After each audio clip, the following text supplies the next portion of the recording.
अस्सलाम वालेकुम रहमतुल्लाहि व बरकातुहू। इत्तेहाद न्यूज़ में आप सभी का खैर मकदम है। आज जिस मौजू पर हम तबसरा करने जा रहे हैं उसके बाद ये सवाल वाकई जरूरी हो जाता है कि क्या मुसलमानों के लिए आई लव मोहम्मद कहना जुर्म है, क्योंकि मुल्क भर में एहतजाज किए जा रहे हैं। आज जुमा के बाद मुल्क के मुख्तलिफ शहरों में आई लव मोहम्मद की तख्तियां पोस्टर लिए जुलूस निकाले गए। वाज़ेह है कि बरेली में मौलाना तौकीर रजा ने पहले ही नौजवानों पर जो मुकदमे दर्ज किए गए थे इन्हें वापस लिया जाए का मुतालबा पेश करते हुए यह कहा था कि अगर वापस नहीं लिए गए तो एहतजाज किया जाएगा, और इसी का इशारा उन्होंने दिया था। पर हुकूमत ने अनसुनी की लिहाजा एहतजाज जुमा नमाज के बाद किया गया तो पुलिस ने बेरहमी से लाठियां चलाई, जिसमें कई नौजवान शदीद जख्मी हुए।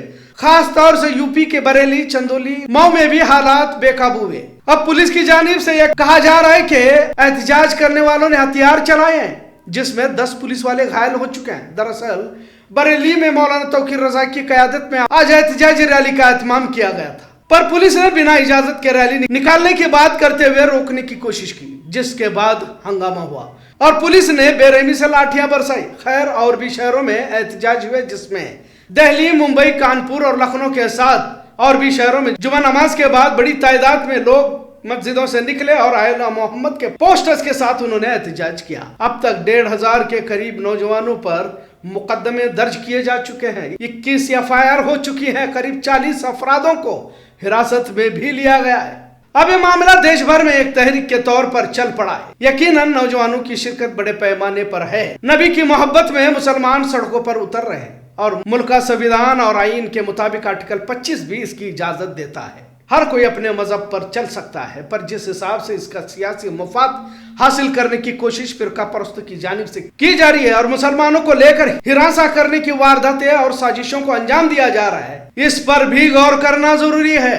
और आने वाले हालात को लेकर जमाते जिम्मेदारान, इल्मी सियासी माहिरीन को लम्हे फिक्र भी करना जरूरी है। एक रिपोर्ट के मुताबिक 18 से 22 या 25 तक का नौजवानों का तबका इसमें पेश नजर आया, पर अब इस मामले को भी तशद्दुद की तरफ मोड़ने की साजिशों को अंजाम दिया जा रहा है। आई लव मोहम्मद सल्लल्लाहु अलैहि वसल्लम के मुकाबिल आई लव महादेव नाम से एक हिंदुत्व तंजीमों की जानिब से मुहिम चलाई जा रही है और जानबूझकर एक समाज को निशाना बनाने की कोशिश की जा चुकी है और इसकी तहरीकें भी अलग अलग रियासतों में चलाई जा रही है। गुजरात में इस तरह पोस्टर बनाकर फसाद की शक्ल दी गई, जिसमें कई दुकानें, गाड़ियों को जलाया गया।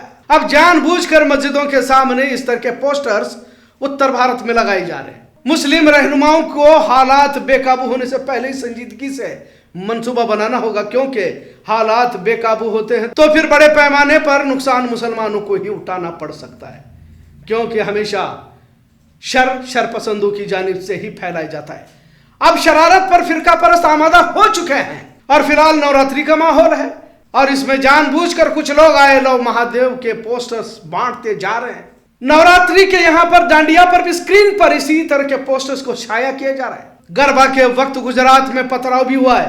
खैर, मुल्क के हालात अब पोस्टर को लेकर तशद्दुद में तब्दील किए जा रहे हैं और इस तशद्दुद का फायदा किसको हो सकता है आप सभी जानते हैं। यकीनन इसके लिए हुकूमतों का रवैया ही जिम्मेदार है। कानपुर में जहां आई लव मोहम्मद पर नौजवानों पर एफआईआर की गई, इसकी जरूरत ही नहीं थी, क्योंकि नबी से मोहब्बत का इजहार कोई नई बात तो नहीं थी। जैसा कि कानपुर के रावतपुरा में बजरंग दल वालों ने कहा था कि आई लव मोहम्मद एक नई रस्म है और इसी बात को लेकर पोस्टर फाड़े भी गए। हालांकि फिरका परस्तों पर कार्रवाई कर मामले को दबाया भी जा सकता था, लेकिन बजाय उन पर कार्रवाई करते उल्टा मुसलमानों पर ही पुलिस ने कार्रवाई की, जिसका नतीजा यह हुआ कि मुल्क भर में आई लव मोहम्मद की तहरीक चल पड़ी। और अब जब तहरीक गालिब आने लगी तो महादेव के नाम से उसी तरह के पोस्टर बनाकर फसादात को शक्ल दी जा रही है। ताज्जुब तो उस वक्त होता है कि एहतजाज या जुलूस एक ही समाज का निकलता है तो कार्रवाई की जाती है, लाठियां भी चलाई जाती है, मुकदमे दर्ज किए जाते हैं, जेलों में नौजवानों को भरा जाता है, जबकि किसी तरह का कोई तशद्दुद नहीं होता। पर वही दूसरी तरफ तौहीन आमोज नारे, नफरती बैनर लेकर अकलियती इलाकों में बिना इजाजत के घुस जाना और वहां जाने वालों पर किसी तरह की कार्रवाई नहीं होती। वहां तो मस्जिदों पर हमले भी हो जाते हैं तो पुलिस की जानिब से नजरअंदाज किया जाता है। आखिर नफरती जहनीत से मुतासिर न सिर्फ सियासी कायद बल्कि सरकारी अफसरान भी होते जा रहे हैं और इसको ज्यादातर उत्तर भारत में शिद्दत से महसूस किया जाता है।